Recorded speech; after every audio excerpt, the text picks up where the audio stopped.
जय सिया राम। मैं आचार्य राजेश श्री राम जन्मभूमि अयोध्या से। प्रिय दर्शकों, सौभाग्य, संपदा, ज्ञान और मुक्ति के कारक ग्रह देवगुरु बृहस्पति दया, क्षमा, रक्षा, प्रेम, करुणा की राशि कर्क राशि पर आ रहे हैं और यहाँ पर वो 2 जून 2026 से लेकर 31 अक्टूबर 2026 तक गोचर करेंगे। 5 महीने के लिए देवगुरु बृहस्पति उच्च के होने जा रहे हैं। क्या परिणाम प्राप्त होगा वृश्चिक राशि के जातकों को जब शनि और गुरु में नवम पंचम राजयोग बनेगा? इस नवम पंचम राजयोग का क्या परिणाम प्राप्त होगा वृश्चिक राशि के जातकों को? आइए जानते और समझते हैं। वीडियो आप लग्न और चंद्र राशि दोनों से देख सकते हैं और दोनों को देख करके इसका लाभ उठा सकते हैं। वृश्चिक राशि के जातकों के लिए देवगुरु बृहस्पति आपके नवम स्थान पर उच्च के हो रहे हैं। आप सब जानते हैं कि देवगुरु बृहस्पति कर्क राशि पे उच्च के होते हैं। क्यों होते हैं? क्योंकि देवगुरु बृहस्पति के जो प्रत्यधि देवता हैं वो भगवान शिव हैं। इसको इस तरह समझ सकते हैं कि देवगुरु बृहस्पति भगवान शिव के ही इस जगत में प्रतिनिधि होते हैं। इस जीव जगत में, इस संसार में भगवान शिव के प्रतिनिधि होते हैं गुरु। और आकाश मंडल में, अंतरिक्ष में, ग्रहों में भगवान शिव के प्रतिनिधि हैं देवगुरु बृहस्पति। तो देवगुरु बृहस्पति भगवान शिव के ही रूप होते हैं। तो भगवान शिव के रूप में देवगुरु बृहस्पति कर्क राशि में आते हैं, जो माँ की राशि होती है, जो माँ के गुणों से परिपूर्ण राशि है, अर्थात दया, प्रेम, करुणा, सेवा, क्षमा, रक्षा जो माँ करती है वही कर्क राशि करती है। वहाँ पर देवगुरु बृहस्पति आएंगे तो पूर्ण संपूर्णता को प्राप्त होंगे। यहाँ पर शिव और शक्ति का मिलन हो जाएगा। कर्क राशि को माँ पार्वती कहा जाता है, तो यहाँ पर शिव शक्ति का मिलन होता है। इसी कारण से देवगुरु बृहस्पति जब कर्क राशि पे आते हैं तो उच्च के हो जाते हैं। कर्क राशि उनकी उच्च राशि होती है। यहाँ पर उच्च के होकर के अपने सिग्निफिकेंस का, अपने अपने जिन भाव के कारक होते हैं उसका सर्वोत्तम परिणाम देते हैं। सर्वोत्तम परिणाम देवगुरु बृहस्पति देते हैं। आइए जानते हैं कि देवगुरु बृहस्पति वृश्चिक राशि के जातकों के लिए क्या लेकर के आए हैं। तो देवगुरु बृहस्पति आपके नवम भाव पर उच्च के हो रहे हैं। नवम भाव त्रिकोण भाव है, लक्ष्मी स्थान है और नवम भाव के कारक भी होते हैं देवगुरु बृहस्पति। और वृश्चिक राशि के जातकों के लिए चूंकि पंचमेश हैं इसलिए योग कारक हो गए। तो योग कारक ग्रह का उच्च का होना त्रिकोण में अपने ही कारकत्व भाव में बहुत शानदार परिणाम वृश्चिक राशि के जातकों के लिए। वास्तव में ये कालखंड, ये 5 महीने वृश्चिक राशि के जातकों के जीवन में अमृत वर्षा होगी। आपकी जो समस्याएं पिछले दिनों से चल रही थी उसका समाधान करेंगे अपनी अमृत वर्षा से। उसमें नया जीवन उस भाव से संबंधित चीज़ों को देंगे, अर्थात आपकी समस्याएं रिमूव होंगी और सुख समृद्धि आपकी बढ़ेगी। कैसे, किस रूप में देंगे, आइए उसको जानते हैं। तो एक तो आप समझ लीजिए कि देवगुरु बृहस्पति आपके धन स्थान के स्वामी हैं। तो धन स्थान के स्वामी हैं और त्रिकोण स्थान में अर्थात धर्म स्थान पर, धन स्थान का स्वामी धर्म के स्थान पर उच्च का हो रहा है। इसलिए धर्म बढ़ रहा है, आपका धर्म का विस्तार होगा, भाग्य का विस्तार होगा, क्योंकि भाग्य का भी तो भाव है। तो भाग्य का साथ मिलेगा, भाग्य आपके काम आपका। और भगवान ने इस प्रारंभ में कहा कि सौभाग्य का के कारक है देवगुरु बृहस्पति, सौभाग्य के भाव पर बैठे हुए हैं। तो यहाँ पर आपका सौभाग्य जगेगा। और पिछले दिनों जिस भाग्य के कारण आप तमाम विपरीत परिस्थितियों को झेल रहे थे, अब भाग्य के कारण वो चीज़ें सही हो जाएगी। दुर्भाग्य अब हटेगा, अब सौभाग्य जगने वाला है आपका 2 जून से। तो भाग्य और धर्म बढ़ेगा, धार्मिक गतिविधियों में रुचि बढ़ेगी, धार्मिक कार्य करेंगे और धार्मिक स्थानों की यात्रा भी करने वाले हैं वृश्चिक राशि के जातक इसी कालखंड के दौरान। और खासकर शिव और गुरु या विष्णु स्थानों की यात्रा आप करेंगे। और चूंकि कर्क राशि यहाँ पर बैठी है तो माँ जो देवी शक्तिपीठ हैं, देवी स्थानों की यात्राएं भी संभावित हैं। और देवगुरु बृहस्पति यहाँ से, इन यात्राओं से, इन धार्मिक गतिविधियों से, स्पिरिचुअलिटी से, मंदिर जाने से आपके भाग्य का जागरण कर देंगे और फलतः धन की वृद्धि होगी।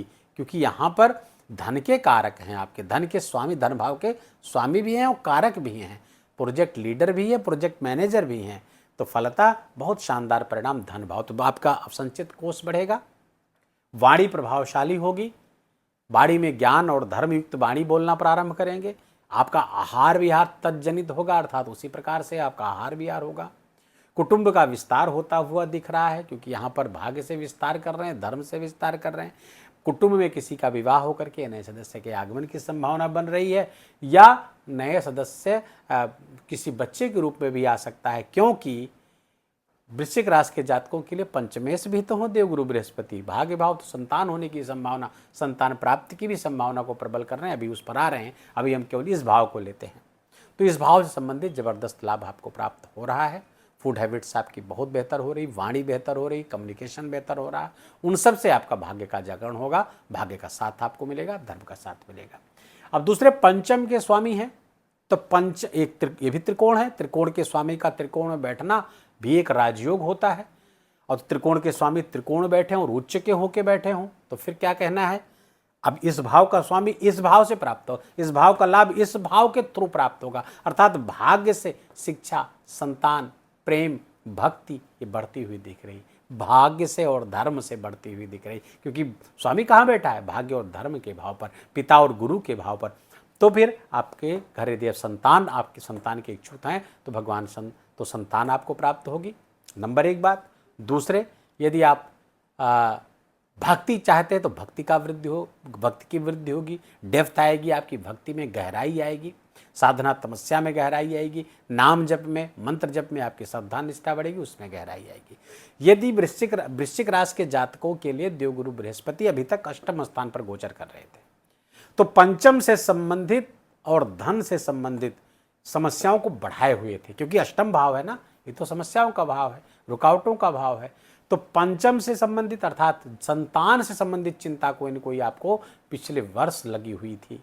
अब देवगुरु बृहस्पति उच्च के हो गए और यहां से आगे नवम पहुंच गए, पंचम से पंचम चले गए, तो संतान संबंधी चिंता समाप्त हो जाएगी, संतान की ग्रोथ होगी, संतान की ग्रोथ से संतान के जो चिंताएं समाप्त हो जाएंगी, संतान संबंधी सुख बढ़ेगा और संतान को ज्ञान से संबंधित, क्योंकि पंचम ज्ञान का भाव, पंचम से पंचम गए, ज्ञान बढ़ेगा, एबिलिटी बढ़ेगी, तो संतान की जो योग्यता बढ़ेगी, उनका कौशल बढ़ेगा, उनकी क्रिएटिविटी बढ़ेगी, इससे आप बड़े प्रसन्न होंगे, प्रमुदित होंगे और इसमें आपका भाग्य आपका साथ दे रहा है।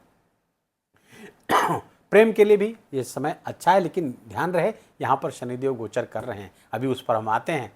तो शनिदेव यहाँ पर गोचर कर रहे हैं, अगर अनुशासन रहा प्रेम में तो प्रेम जीवन भी अच्छा होता हुआ वृश्चिक राशि के जातकों के लिए दिख रहा है। अब आते हैं देवगुरु बृहस्पति की जो 3 दृष्टियां हैं वो कैसे परिणाम लेकर के आई हैं आपके लिए। आप सब जानते हैं देवगुरु बृहस्पति की 3 दृष्टियां हैं, 5, 7 और 9, और यहाँ पर ये दृष्टियां जहाँ पड़ती हैं वहाँ पर अमृत वर्षा होती है, इसीलिए इसको कहा गया अमृत काल की अमृत वर्षा। उच्च के बृहस्पति अब जब वर्षा करेंगे तो डिग्निटी अब हाईएस्ट हो गई उनकी, तो वर्षा भी करेंगे तो अमृत की वर्षा और पर्याप्त मात्रा में। किस प्रकार से देवगुरु बृहस्पति यहाँ बैठेंगे, यहाँ से 5वीं दृष्टि आपके राशि पर पड़ेगी, लग्न पर पड़ेगी, आपका वृश्चिक लग्न हो या वृश्चिक राशि हो, तो यहाँ पर जब दृष्टि पड़ेगी तो आपकी अपनी आइडेंटिटी पर देवगुरु बृहस्पति की अमृत वर्षा हो रही है। आपका आभा बढ़ेगा, ऑरा बढ़ेगा, प्रभाव बढ़ेगा, कोई रोग, कोई चिंता आप यदि आपकी चल रही थी उससे आपको समाप्त कराएंगे और आपकी निर्णय की वो क्षमता बढ़ेगी और प्रेसिजन क्षमता आपकी बढ़ती हुई दिख रही है, अर्थात आपका व्यक्तित्व बहुत प्रभावशाली होता हुआ दिख रहा है। आपका व्यक्तित्व जहाँ से, जिस व्यक्ति से, जिस संस्था से भी जुड़ेगा उसकी वैल्यू बढ़ जाएगी, क्योंकि देवगुरु बृहस्पति की बड़ी पवित्र दृष्टि यहाँ है। और यहाँ यह कौन सी दृष्टि है, यहाँ पे कौन सी राशि, वृश्चिक राशि, और राशि इस मंगल है, मंगल और देवगुरु बृहस्पति में मित्रता है, तो आपके लग्न और राशि से भी देवगुरु की मित्रता है, तो यहाँ पर अच्छे परिणाम देने के लिए बहुत स्वतंत्र होंगे देवगुरु बृहस्पति।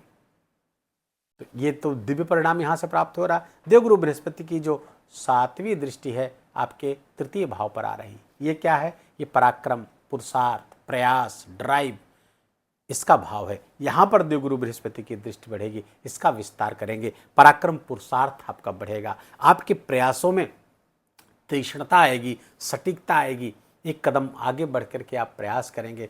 छोटी दूरी लंबी दूरी की यात्राएं होने की भी संभावना प्रबल होगी। छोटे भाई बहनों के जीवन में भी शुभता का संचार कर रहे हैं देवगुरु बृहस्पति, तो पराक्रम पुरुषार्थ आपका बढ़ेगा, कम्युनिकेशन बढ़ेगा।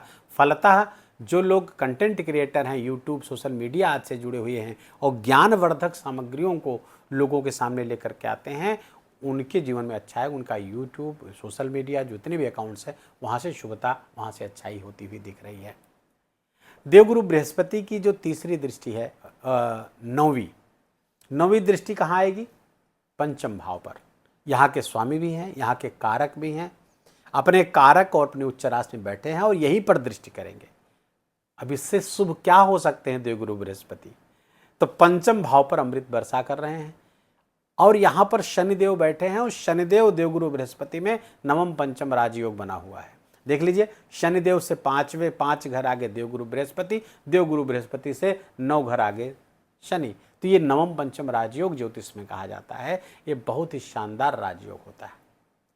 और यहाँ देवगुरु बृहस्पति की जब दृष्टि इस पर पड़ेगी तो शनि की उद्दंडता कंट्रोल होगी। शनि जो इस समय तांडव की मुद्रा में है उसको कंट्रोल करेंगे, अर्थात और शनि देवगुरु बृहस्पति का बहुत सम्मान करते हैं, इसलिए शनिदेव यहाँ पर बेनिफिशियल हो रहे हैं वृश्चिक राशि के जातकों के लिए।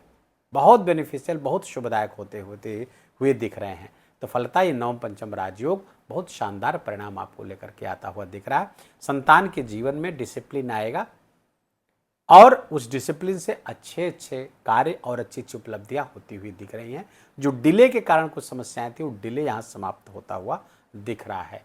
तो शिक्षा, संतान आदि से जबरदस्त परिणाम, धन वृद्धि होता हुआ ही दिख रहा है, स्वास्थ्य बेहतर होता हुआ ही दिख रहा है। तो बड़े अच्छे यहाँ से परिणाम प्राप्त होंगे। देवगुरु बृहस्पति कुछ चीज़ों के कारक होते हैं, जैसे कि वो गृहस्थ जीवन, दाम्पत्य जीवन में जो सुख के कारक शुक्र और देवगुरु बृहस्पति दोनों को माना जाता है। तो शुक्र तो सुख के, प्लेजर के कारक होते हैं। देवगुरु बृहस्पति दाम्पत्य जीवन के धर्म का निर्वाह कैसे कर रहे हैं इसको देखा जाता है देवगुरु बृहस्पति से। तो दाम्पत्य जीवन के प्रति जो धर्म है वो बहुत ही अच्छे तरीके से आप निर्वाह करेंगे। एक विशिष्ट बात मैं आपको बता रहा हूँ। अब देवगुरु बृहस्पति की शुभता, क्या सबको ऐसे ही परिणाम प्राप्त होंगे जितना बताया गया बढ़ चढ़ के? नहीं, सारे वृश्चिक राशि के जातकों को ये परिणाम प्राप्त नहीं होंगे, क्योंकि एक ही राशि के तो लगभग 80-90 करोड़ है पूरे वर्ल्ड में। एक ही लग्न, एक ही राशि के, और लग्न और राशि दोनों जोड़ दीजिए तो 160 करोड़ के ऊपर निकल जाएंगे। तो सबको ऐसी एक ही तरह परिणाम कैसे प्राप्त होगा? उसके लिए देखना होगा आपकी कुंडली में देवगुरु बृहस्पति की डिग्निटी क्या है। क्या वहाँ भी वो कर्क राशि पर है? क्या वहाँ भी वो देव नवांश और मनुष्य नवांश में है? तो अगर ऐसा है तो सर्वोत्तम परिणाम प्राप्त होगा। लेकिन ये देवगुरु बृहस्पति की डिग्निटी अच्छी नहीं है, 6, 8, 12 में है, शत्रु राशि में है, कंबस्ट हैं अर्थात अस्त हैं और पापक ग्रहों से युक्त हैं, तो वो परिणाम प्राप्त नहीं होंगे जो बताया गया है। उसमें काफ़ी कमी आ जाएगी। तो वही परिणाम प्राप्त हो जो बताया गया, उसके लिए क्या करें? तो उसके लिए उपाय करना पड़ता है। हमारे शास्त्रों में उपाय बताए गए हैं और जो सर्वोत्तम उपाय है वो विष्णु सहस्त्रनाम का पाठ। देवगुरु बृहस्पति का और बुध, इन 2 ग्रहों का जो सर्वोत्तम उपाय है ये है आप विष्णु सहस्त्रनाम का पाठ, क्योंकि भगवान विष्णु के सहस्त्रनाम के पाठ करने से देवगुरु बृहस्पति बहुत प्रसन्न होते हैं, इसी और भगवान शंकर प्रसन्न होते हैं। अब इसीलिए कहा गया है फलश्रुति में कि विष्णु सहस्त्रनाम का पाठ यदि शिवालय में बैठकर किया जाए तो सर्वोत्तम परिणाम प्राप्त होता है, सर्वोत्तम लाभ प्राप्त होता है। और विष्णु सहस्त्रनाम में भी एक श्लोक आता है, गुरुर गुरुतमो धाम, अर्थात भगवान विष्णु को भी गुरु कहा गया है। तो इस तरह से भगवान शिव और गुरु में, देवगुरु बृहस्पति में, भगवान विष्णु में, सब में एकता है, एकात्मता है, सब एक ही है। इसलिए विष्णु सहस्त्रनाम का पाठ करें। यदि विष्णु सहस्त्रनाम का पाठ न कर सकें तो फिर 1000 बार ओम नमो भगवते वासुदेवाय का जप करें। ओम नमो भगवते वासुदेवाय, इस मंत्र का जप करें। ये भी बड़ा लगता है तो ओम नमो नारायणाय, इस मंत्र का जप कर सकते हैं। अगर आपकी कुंडली में देवगुरु बृहस्पति 6, 8, 12 में है, 2 स्थानों में है और डिग्निटी उनकी अच्छी नहीं है, तो आप माथे पर केसर का तिलक जिह्वा पर केसर का तिलक और नाभि पर लगाइए।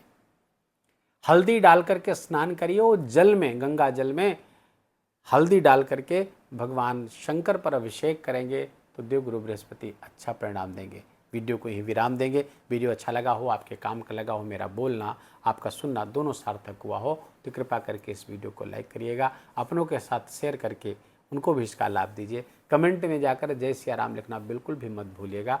मेरा विशेष निवेदन, विशेष आग्रह आपसे, चैनल पर नए हैं तो इसको सब्सक्राइब कर लीजिए, बेल आइकन की घंटी दबा लीजिए और अपना बहुत बहुत ख्याल रखिए।